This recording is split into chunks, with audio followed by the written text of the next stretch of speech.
السلام علیکم ورحمۃ اللہ وبرکاتہ۔ معزز سامعین، خواتین و حضرات، آج کا جو واقعہ ہمارے سیالکوٹ میں ہوا ہے، اس کے حقائق کیا ہیں، یہ کیوں ہوا ہے، اور کیا اب ایسا واقعہ نہیں ہوگا، چند ایک گزارشات کرنا چاہتا ہوں۔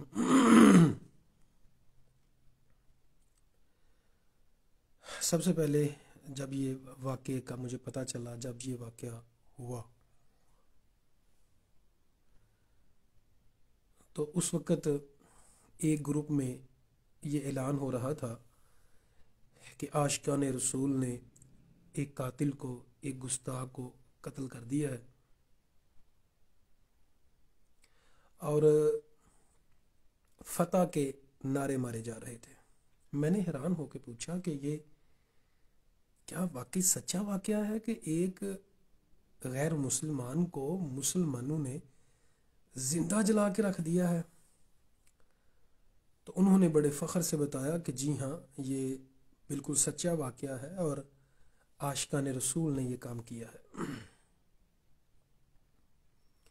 نعرے مارے گئے اور ویڈیوز میں دیکھا جا سکتا ہے کہ ہجوم کو جو مشتعل کیا گیا اس میں بھی نعرے مارے گئے اور لوگوں کو جوش دلایا گیا کہ حضور کی محبت میں آ کے قتل کر گزرو۔ آج جو حقائق ہیں، ابھی وہی لوگ جو نعرے مار رہے تھے، اچھل رہے تھے، کود رہے تھے، ویڈیوز کو شیئر کر رہے تھے کہ یہ بہت اچھا واقعہ ہوا ہے، بہت اچھا ہو گیا ہے، کیسا ہوا ہے، جب ان کو کچھ ہوش آئی، کچھ سمجھ آیا، کچھ حقائق سمجھ آئے، کچھ ان کو پتہ چلا، تو پھر انہوں نے یہ بیانات دینا شروع کر دیے کہ نہیں، یہ تو بہت ظلم ہو گیا ہے، ہمارا اس کے ساتھ کوئی تعلق نہیں ہے۔ ہر ایک مذہبی لوگوں نے کہنا شروع کر دیا کہ ہمارے ساتھ اس کا کوئی تعلق نہیں ہے، یہ تو مطلب درست بات نہیں ہے، ایسا نہیں ہونا چاہیے تھا۔ لیکن جب اس کا آغاز ہوا تھا تو ان لوگوں نے فتح کے جشن منائے۔ اللہ اکبر کبیرہ۔ میں نے تقریباً 4 بجے پوسٹ لگائی کہ یہ بہت ظلم ہوا ہے اور ایسا نہیں ہونا چاہیے۔ مجھے ایک صاحب نے فون کیا پراپر اور کہا بہت غلط کر رہے ہیں، بہت اچھا کیا انہوں نے، آخر پاکستانی عدالتیں کدھر ہیں؟ تو پاکستانی عدالتیں تو فیصلے ہی نہیں کرتی، سو انہوں نے صحیح کیا ہے۔ اللہ اکبر کبیرہ۔ میں آپ لوگوں سے ایک عرض کروں، ایسا ہوتا رہے گا۔ ہمارے ملک میں جہالت اتنی زیادہ ہے، اتنی زیادہ ہے، اللہ اکبر کبیرہ۔ کیا آپ کو بات کی جائے، کیا آپ کو بتایا جائے اس حوالے سے؟ ہماری جڑوں میں یہ فرقہ واریت اور یہ جوشیلا پن اور یہ نفرت یہ بٹھا دی گئی ہے، اور ابھی بھی پوری دنیا کے لوگ جو دماغ رکھنے والے ہیں، جو سینس رکھنے والے ہیں، جو سمجھ رکھنے والے ہیں، وہ پریشان ہیں، بہت پریشان ہے کہ یہ کیا ہو گیا ہے۔ اللہ اکبر کبیرہ۔ یعنی ہر مغز رکھنے والا بندہ، ہر دماغ رکھنے والا بندہ بہت پریشان ہے کہ یار کیسے اجازت دی جا سکتی ہے اس مسئلے کی، یعنی کیسے اس کو ڈیفائن، اس کو کیسے کہا جا سکتا ہے کہ یہ ٹھیک ہوا ہے۔ اللہ اکبر کبیرہ۔ نبی کریم صلی اللہ علیہ وسلم کے سامنے آ کے سمامہ بن اسال نے گستاخی کی، آپ صلی اللہ علیہ وسلم نے اس کو کچھ نہیں کہا، اچھے اخلاق سے برتاؤ کیا۔ وہی جو دشمن تھا اور سمامہ بن اسال جب آپ صلی اللہ علیہ وسلم کی تعلیمات سے متاثر ہو کے سمامہ بن اسال رضی اللہ تعالیٰ عنہ بن گیا، صحابی رسول بن گیا، آپ صلی اللہ علیہ وسلم کا سچا خادم بن گیا۔ یہ تو ہیں اسلام کی تعلیمات، یہ تو ہمارا اسلام کہتا ہے۔ لیکن ایک بندے کو قتل کر دیا، اور قتل کر کے پھر زندہ جلا دیا گیا، اور زندہ جلانے کے بعد ویڈیوز بنائی گئیں، سیلفیاں بنائی گئیں اور ان کو شیئر کیا گیا، اور ابھی تک ہماری قوم، ابھی تک ہمارے لوگ مسئلے پوچھ رہے ہیں، سوال پوچھ رہے ہیں کہ یہ صحیح ہوا کہ نہیں۔ آپ لوگ تصور کریں کہ ابھی تک ہم لوگ شرمندہ نہیں ہوئے، اور یہ میرے سیالکوٹ کے شہر کے لوگوں نے ایسا کیا، اقبال کے جو شہر میں رہنے والے لوگوں نے ایسا کیا ہے، علماء کے شہر ہے یہ سیالکوٹ، یہاں یہ کام لوگوں نے کیا ہے۔ تو میری گزارش یہ ہے میرے بھائیوں، یہ واقعات تھمنے والے نہیں ہیں۔ ڈاکٹر جوید اقبال ہیں، بہت مشہور موٹیویشنل اسپیکر بھی ہیں اور پرنسپل رہ چکے ہیں میڈیکل کالج کے۔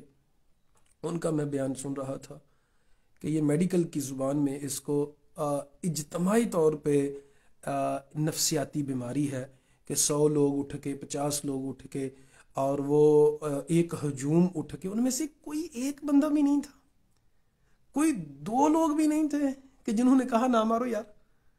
اور میں ایک پولیس والے کا بیان سن رہا تھا، بیسیکلی گورنمنٹ آف پاکستان نے، گورنمنٹ آف پنجاب نے اس کے لیے وہ پریس کانفرنس کی ہے، تو صحافی نے سوال کیا۔ اب ذرا دیکھیے گا، اب ذرا اندازہ لگائیے گا، میں ایک دو نقطہ بیان کرنا چاہتا ہوں۔ صحافی نے پوچھا کہ گورنمنٹ کے وہاں کچھ لوگ موجود تھے، 1122 والے بھی چلے گئے، 1122 والوں سے پوچھا گیا کہ تم لوگوں نے وہاں بچانے کی کوشش کیوں نہیں کی؟ تو 1122 والوں نے کیا جواب دیا؟ اگر ہم بچاتے تو لوگ ہمیں بھی مارنا شروع کر دیتے۔ جب پولیس سے پوچھا گیا کہ تم 4-5 لوگ تو موجود تھے، تمہارے پاس گنیں تھیں، آخر ہوائی فائرنگ کی جا سکتی تھی، تو تم نے بچانے کی کوشش کیوں نہیں کی؟ تو پولیس ڈپارٹمنٹ کا بیان تھا کہ چونکہ ہم تھوڑے لوگ تھے، وہ ہجوم جو تھا، وہ کراؤڈ جو تھا وہ بہت بڑا تھا، اس وجہ سے ہمیں اپنی جان کا خطرہ تھا۔ اور میں آپ لوگوں کو ایز اے اسلامک اسکالر میں عرض کروں کہ مجھے یقین کریں، مجھے یہ ڈر تھا کہ اگر میں اس موضوع کے اوپر بیان کروں گا تو مجھے نہ کوئی نقصان پہنچائے، اور ابھی تک مجھے ڈر ہے۔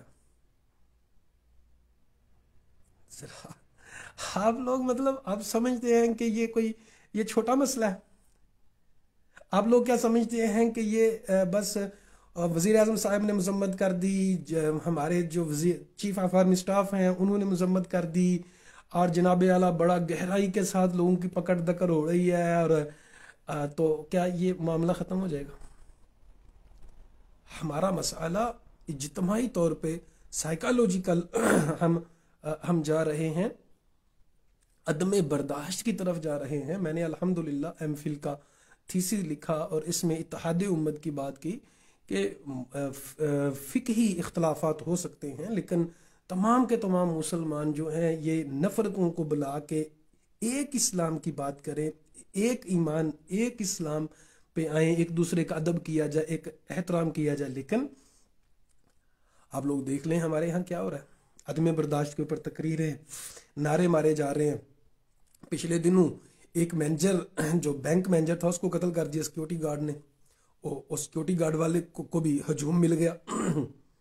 آج بھی اچھا خاصا ہجوم تھا اور لوگوں نے نعرے مارے اور اس طرح کا کام کر دکھایا، حالانکہ مطلب اسلام اس کی کبھی بھی اجازت نہیں دیتا۔ اور رہی بات یہ کہ پوسٹر اس نے کوئی پھاڑا ہے یا پوسٹر اگر ثابت ہو بھی جائے تو پھر بھی اسلام اس کی اجازت نہیں دیتا، وہ عدالت کا کام ہے۔ لیکن جو پوسٹر ہم ربیع الاول کی مطلب جب موقع ہوتا ہے اس پہ کتنے پوسٹر، کتنی فلیکسز لگتی ہیں، وہ کہاں جاتی ہیں؟ گستاخی جو ہے اس وقت سرطان سے جدا ہوگا جب جو گستاخی کرنے والا ہے اس کا ارادہ بھی خود ہو. اچھی طرح سے مسئلہ دیکھیں، مسئلہ سمجھانا ہمارا فرض ہے. جب ایک شخص گستاخی کرتا ہے اور اس کی نیت ہے اور نیت سے کرتا ہے، جیسا ڈنمارک میں انہوں نے ظالموں نے کیا، ہالینڈ میں کیا، تو وہ گستاخی ہے. ایک بہت بڑی دلیل صحیح بخاری کی میں آپ لوگوں کے سامنے رکھتا ہوں کہ اگر انسان کی نیت نہیں ہے، غلطی سے گستاخی ہو گئی، کوئی ایسی زبان سے لفظ نکل گیا اور ہاتھ سے کچھ ایسا ہو گیا، تو اس کو سزا نہیں ملے گی.